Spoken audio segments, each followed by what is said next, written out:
Existem lendas, contos, histórias que fazem a gente questionar a realidade e principalmente esbarrar no véu entre o que é real e o que é sobrenatural. Imagina comigo essa situação.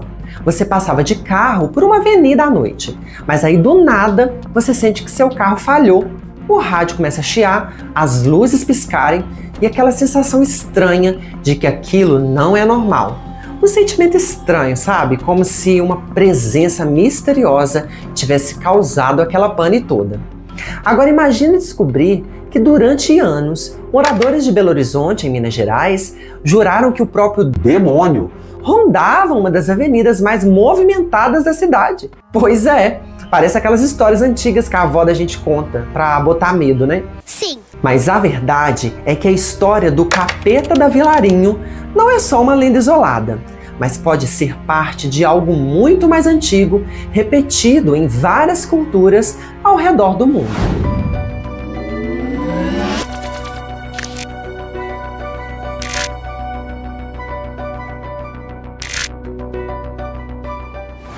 Dimensão Nostálgica na área, eu sou o Marlon. Bom, gente, lendas urbanas sempre nasceram do medo, do desconhecido e da necessidade humana de dar forma ao inexplicável. Mas algumas histórias se recusam a morrer, contadas de geração em geração. Veja bem, na década de 80 e 90, em Belo Horizonte, um boato começou a se espalhar de forma quase viral.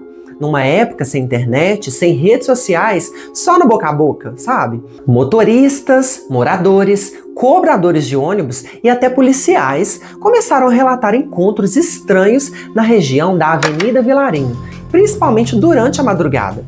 Uma figura alta, vestida de preto, surgia repentinamente na via.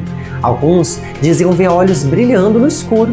Outros juravam que seus pés não tocavam o chão, ou pior, que nem eram pés humanos.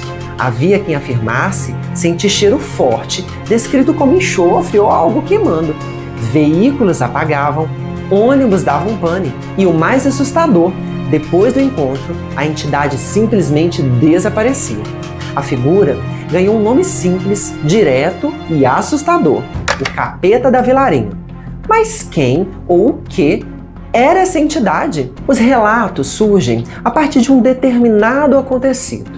Naquela época, aconteciam muitos bailes populares nas chamadas quadras da Avenida Vilarinho, em Venda Nova, Belo Horizonte. Um lugar conhecido pela música alta, pela dança e por reunir jovens todos os fins de semana nos anos 80 e início dos anos 90. O proprietário das quadras era o Francisco Filizola, que começou a ser procurado por donos de equipes de som com o objetivo de atrair mais jovens para a noite boêmia. Auge dos anos 80 e 90, muitos bailes, festas e discotecas, tudo seguia normalmente. Até que durante um concurso de dança, um homem desconhecido apareceu usando chapéu e roupas elegantes. Ninguém sabia de onde ele tinha vindo. Ele dançava melhor do que todos, com uma habilidade quase sobrenatural. Segundo relatos sobre a lenda, além de habilidades de dança incríveis, ele era um homem muito atraente.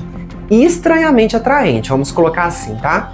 As moças da época ficavam impressionadas com a sua beleza e, ao mesmo tempo, com as suas habilidades incríveis na dança. Bom, no fim da disputa, restaram apenas o homem misterioso de chapéu e um dançarino famoso da época, conhecido como Ricardo Malta. Mas como você pode imaginar, esse homem misterioso venceu a disputa e, ao comemorar e tirar o chapéu, revelou algo impossível de explicar: 2 chifres na cabeça. O salão entrou em pânico.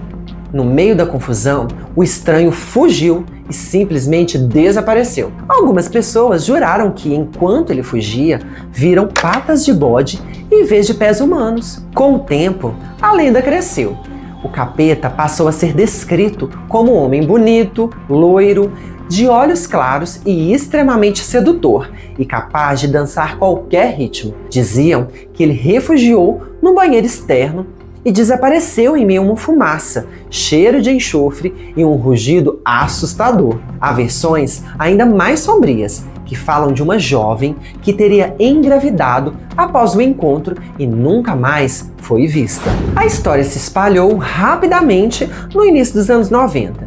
Chegou às rádios, à televisão e virou parte do folclore urbano em Belo Horizonte. Repórteres tentaram flagrar novas aparições, mas o capeta nunca mais foi visto. Mesmo assim, a lenda ficou, a ponto de virar música, piada e medo ao mesmo tempo.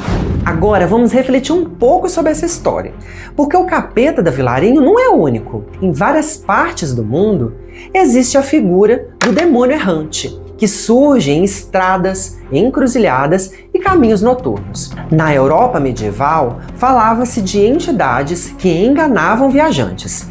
Na América Latina, surgiram histórias como El Chibón, La Patassola e o Chupa-Cabras, sempre ligados à noite, ao medo e ao isolamento. No Brasil, especialmente, a estrada sempre foi vista como um lugar de passagem, e na cultura popular, todo lugar de passagem é perigoso espiritualmente. Em muitas tradições espirituais e folclóricas, a encruzilhada não é apenas um cruzamento de ruas. Ela representa a escolha, o limite, o ponto onde mundos se tocam. Na tradição cristã popular, o demônio aparece justamente nesses locais. E não por acaso, o capeta da Vilarinho surge numa avenida longa, movimentada, cheia de acessos, retornos e cruzamentos. A estrada vira símbolo e o medo ganha forma.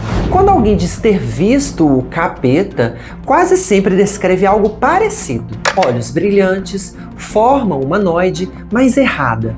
Presença opressiva, sensação de pânico imediato. Isso aparece desde descrições medievais de demônios europeus até relatos modernos de entidades chamadas de Shadow People, figuras sombrias vistas à noite, muitas vezes associadas à paralisia do sono, estresse extremo ou estado alterados da consciência. A pergunta é inevitável.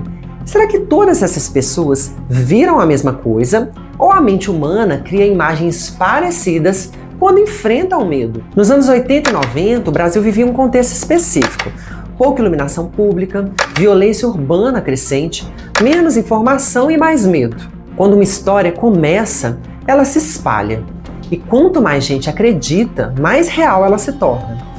Mas e quando relatos surgem de pessoas que não se conhecem, que descrevem detalhes semelhantes, que sentem os mesmos efeitos físicos, pane elétrica, sensação de mal-estar, falhas mecânicas, coincidência, sugestão psicológica ou algo que ainda não podemos explicar?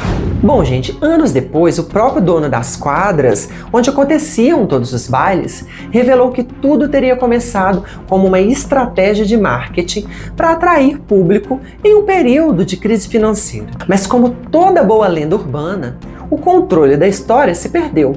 O boato ganhou vida própria. E até hoje, muita gente se pergunta: foi só uma invenção? Ou alguém realmente dançou com o diabo naquela noite? Sangue de Jesus tem poder! Tu tá repreendido, diabo, em nome de Jesus. O capeta da Vilarinho pode nunca ter existido fisicamente. Graças a Deus, né, gente? Graças a Deus. Mas existiu na mente de quem sentiu o terror e viveu a lenda naquela época. E isso, por si só, já o torna real. Lendas urbanas não sobrevivem décadas sem motivo. Elas se adaptam, mudam de forma, mas continuam rondando nossas histórias. Assim como demônios antigos rondavam vilas, florestas e estradas de terra, hoje eles aparecem em avenidas asfaltadas, cercadas de postes e ônibus. E talvez o capeta da Vilarinho nunca tenha ido embora, só esteja esperando alguém passar tarde demais, sozinho demais e com medo o suficiente. Agora eu quero saber de você. Você conhece alguém que já ouviu essa história? Bom, gente, eu sou daqui de Belo Horizonte, tá? E eu já ouvi essa história diversas vezes por diversas pessoas.